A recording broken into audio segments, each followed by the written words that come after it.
Amigos televidentes, vamos a dialogar en los siguientes minutos a propósito de lo que estamos viviendo en el país y lo que hemos reportado al inicio de este noticiero, los diferentes actos de violencia en varios sectores de la patria. Vamos a hablar precisamente con el abogado Stalin Zacoto, el doctor Stalin Zacoto, experto en seguridad. Bienvenido, gracias por aceptar la invitación a este diálogo. ¿Cómo entender la coyuntura que estamos viviendo? ¿Se veía venir esto? Doctor Zacoto, bienvenido, buenas tardes. Buenas tardes. Mira, el problema que estamos viviendo de inseguridad en el Ecuador es un problema que es producto de lo que es la violencia que existe dentro de la sociedad, se ha llevado a la violencia que es actualmente política. Es una espiral de violencia que es la consecuencia de lo que vivimos en la sociedad. Ahora bien, esto no es nuevo, esto es producto de que en los ministerios, en las secretarías que tenían que manejar el tema de la seguridad, no lo manejaron de manera consecuente con la sociedad. ¿Por qué te digo esto? Porque finalmente a quienes han estado ocupando esos cargos o son políticos, o son pseudos políticos, o son personas que tienen aspiraciones políticas. Y las medidas que hay que tomar para luchar contra el delito y la violencia en sus diversas manifestaciones son medidas que llevan implícito un riesgo político. Siendo políticos no los quieren asumir. Y entonces llegamos a que las personas que han estado ahí o no saben qué hacer, o no saben cómo hacerlo, o simplemente no les dio la gana de hacerlo. Ahora, se viene más bien, diríamos la parte medular de una campaña política, el final de una campaña política, con miras a la presidencia de la República y a la Asamblea.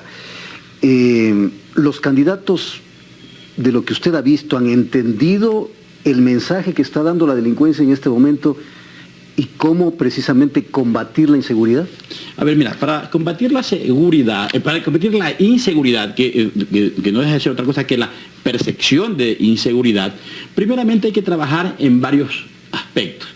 Y de manera definitiva hay que trabajar en la estructuración de un plan de seguridad. Y el plan de seguridad demanda que se haga la identificación del riesgo, demanda que se haga la valoración del riesgo, demanda que se haga el gerenciamiento, es decir, tomar la decisión que qué vamos a hacer con ese riesgo. Y luego de eso, cuando tomemos la decisión de qué es lo que vamos a hacer con los diferentes riesgos que han sido identificados, es decir, delimitados en contenido y alcance, tomar la decisión de, ok, vamos a hacer prevención. Ok, hagamos el plan de prevención, hagamos el plan de emergencia, hagamos el plan de contingencia y finalmente la suma de todo eso es el gran plan de seguridad.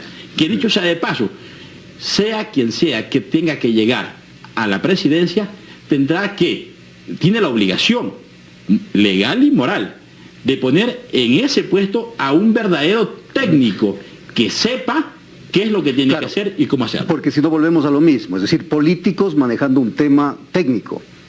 Así es, usted lo ha dicho. Y ese es el error que no tenemos que seguir cometiendo. Ahora, ¿qué hacer en este momento, en esta coyuntura, cuando hemos visto los incidentes? Bueno, en las cárceles, en las calles, en Durán, en Guayaquil, en Esmeraldas, ahora en Ventanas, donde hace poco asesinaron a un policía. Con los candidatos a la presidencia de la República que tienen que movilizarse en diferentes zonas, con el riesgo permanente. ¿Cuál es la recomendación? ¿Cuál sería la recomendación en este momento, precisamente? Mira, en el tema de la seguridad ya existe un protocolo establecido por el Consejo Nacional Electoral. Y en este momento los candidatos que requieren la seguridad tienen que pedirle al Consejo Nacional Electoral, el Consejo Nacional Electoral le pasa el comunicado al Ministerio del Interior, el Ministerio del Interior al comandante de la policía y finalmente ellos son los encargados de hacer una evaluación de su perfil de riesgo.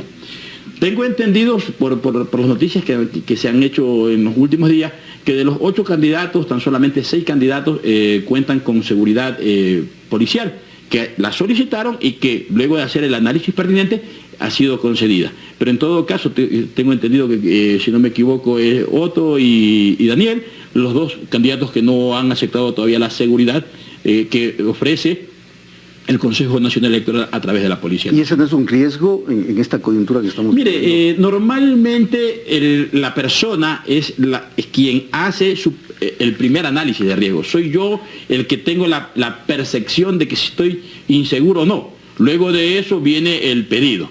Pero básicamente lo que también tiene que saber el pueblo ecuatoriano es que esta seguridad no es gratis. existe un convenio entre el Consejo Nacional Electoral y la Policía Nacional, porque no es simplemente que se le coge y se le asignan 4 miembros de la policía o 5 miembros de la policía para que den la seguridad. No, es toda una estructura, tiene que haber vehículos, tiene que haber combustible, tiene que haber alimentación para las personas que van a hacer ese trabajo. De lo que se ha trascendido, es algo así, un convenio que le cuesta al CNE algo así como un poquito más de $2 millones. Ahora, hablemos de las autoridades en funciones, de los alcaldes. Bueno, entiendo yo que la gente de la AME ha mostrado su preocupación a raíz precisamente de la muerte del alcalde de Manta. Pero, ¿cómo entendemos esto? ¿Como un caso aislado, doctor? ¿O esto se podría dar en otras jurisdicciones con otros alcaldes y otras autoridades? Mira, que desde mi punto de vista, mi opinión legítima, si se puede repetir, si se puede replicar en otros cantones, pero por supuesto que sí. Independientemente que habrá que esperar qué es lo que determina la Fiscalía en la investigación que tiene que haber luego de esta muerte violenta y qué es lo que determina a través de los departamentos de inteligencia. Tenemos que entender que este es un mensaje clarísimo que envía el delito, los delincuentes hacia la sociedad. Le está diciendo claramente, mire, él, funcionario público que tiene seguridad, porque tenía seguridad, le sucedió eso. Usted también se puede ver visto en estas redes sin ningún tipo de problema y no vamos a tener los imprevistos que hemos tenido en el caso. Es decir, meter miedo a la sociedad. Pero por supuesto, esto es un acto de terrorismo puro. Y así tiene que ser tratado, y ojalá que la Fiscalía haga una investigación de manera objetiva y lo pueda determinar de esta manera. Porque estamos llegando a circunstancias y a niveles que la sociedad no lo puede permitir. Y tenemos que exigirle a nuestras autoridades, no importa si se quedan 2, 3, 4 meses, tenemos que exigirle que tienen que ejecutar las medidas que tienen que hacer, porque estos niveles de inseguridad ya no los soportamos. Muy bien, gracias doctor Stalin Zacoto, experto en seguridad, sobre lo que está aconteciendo en este momento, una coyuntura bastante preocupante para nuestra sociedad a propósito de los temas de inseguridad. Hacemos una pausa y volvemos con más.